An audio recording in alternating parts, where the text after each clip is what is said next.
Korps Barisan Madura adalah satu kesatuan genil yang pernah dibentuk dan aktif antara tahun 1831 sampai dengan 1929. Kesatuan ini terdiri dari orang-orang Madura yang dibentuk oleh penguasa-penguasa lokal di sana.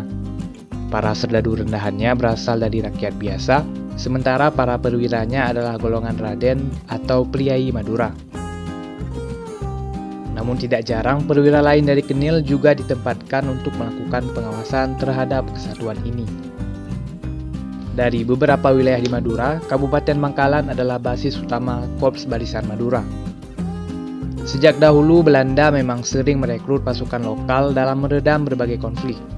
Keraton-keraton di Jawa pun pernah memiliki legiun pasukan yang ikut membantu Belanda dalam perang di Ponorogo.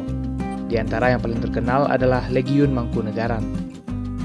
Sebelum video ini lanjut, channel ini konsisten membuat video-video tentang sejarah. Jika kalian menyukai tema tersebut, pastikan telah menekan like, melakukan subscribe, menghidupkan notifikasi, dan menonton video-video kami yang lain.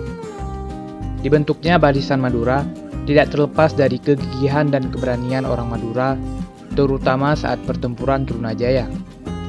Dua kekuatan besar yaitu VOC dan Kerajaan Mataram mulai menyadari ketangguhan orang-orang Madura di medan pertempuran.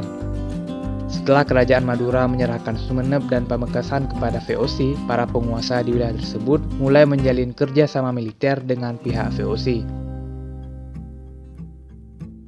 Kesatuan Madura pertama kali dibentuk oleh para penguasa Madura sebagai ganti untuk pembayaran pajak kepada pemerintahan kolonial Hindia Belanda.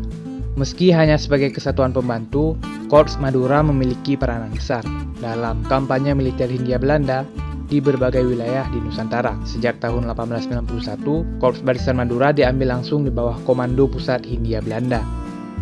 Barisan Madura terbagi menjadi 3 kesatuan, yaitu Kesatuan Sumeneb, Pamekasan, dan Bangkalan. Ketiga barisan ini berada di bawah pengawasan gubernur wilayah di Jawa Timur. Setiap kesatuan merupakan kesatuan infanteri yang dipimpin oleh para perwira Madura. Di antara sosok militer yang sangat populer dan mendapatkan banyak penghargaan militer dari Korps Madura adalah Raden Aryo Mayangkoro. Ketika ia meninggal tahun 1906, berita kematiannya pun turut dimuat dalam koran-koran hingga di Belanda. Mayangkoro lahir pada tahun 1832 di Bangkalan. Ia menghabiskan masa kecilnya sebagai pengembala, lalu memulai karir militernya dari bawah. Ia mendaftar menjadi sukarelawan di Surabaya dengan nama Kabun pada tahun 1848 dalam usia yang baru 16 tahun. Dirinya tergabung dalam Batalion Infanteri ke-13 Genil di Surabaya. Ia ikut diberangkatkan ke Bali dalam usia yang sangat muda yaitu 17 tahun. Sebagai catatan, Belanda melakukan 3 kali invasi ke tanah Bali, yaitu pada tahun 1846, 1848, dan 1849. Artinya ia ikut dalam invasi yang ketiga. Hanya 1 tahun berselang, yaitu pada awal tahun 1850, ia telah mendapatkan pangkat kopral. Di pertengahan tahun yang sama, pangkatnya melesat menjadi sersan. Ia sempat dikirim dalam operasi militer ke wilayah Palembang dan Kalimantan Barat. Lalu pada tahun 1858, ia sempat dikirim lagi ke Bali untuk menumpas pemberontakan yang terjadi di sana. Setelah menyandang pangkat sersan cukup lama, akhirnya pada tahun 1859, ia naik menjadi perwira di Korps Barisan Madura dengan tetap masih mendapatkan pengawasan dari Genil. Setelah jadi perwira, karir militernya kembali melesat. Pada tahun 1861, ia naik pangkat menjadi Letnan II dalam usia 29 tahun. 10 tahun kemudian ia mendapatkan pangkat kapten, dan hanya 1 tahun berselang pangkatnya naik menjadi seorang mayor. Nama lengkapnya saat itu menjadi Mayor Raden Damang Mayangkoro. Korps Barisan Madura ikut mengirimkan 1 batalion dalam kampanye Perang Aceh. Sebagai seorang mayor dalam Korps Barisan, Mayangkoro memimpin para pasukan Madura dalam Perang Aceh sepanjang invasi militer Belanda tahun 1873 dan 1874.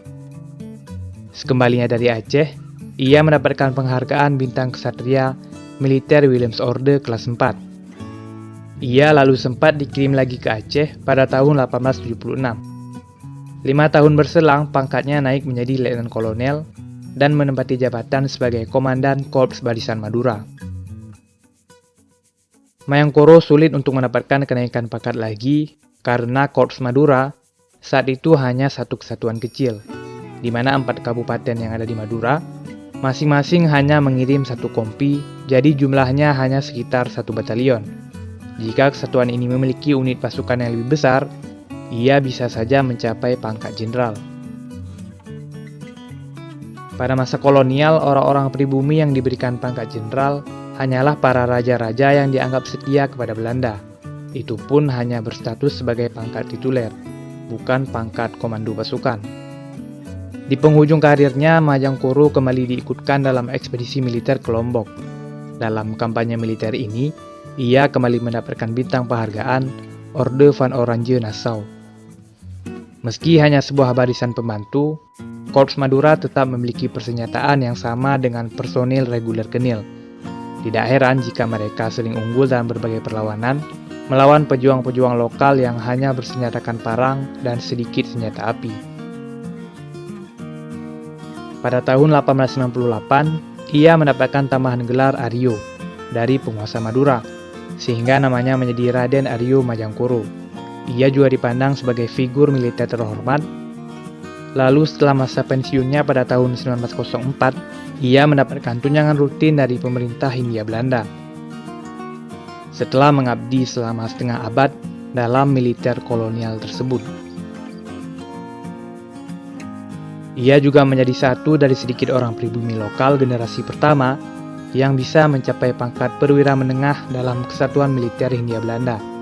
Raden Aryo Mayangkoro meninggal dunia pada tahun 1906 dan makamnya juga dibangun nisan penghormatan oleh pemerintahan Hindia Belanda.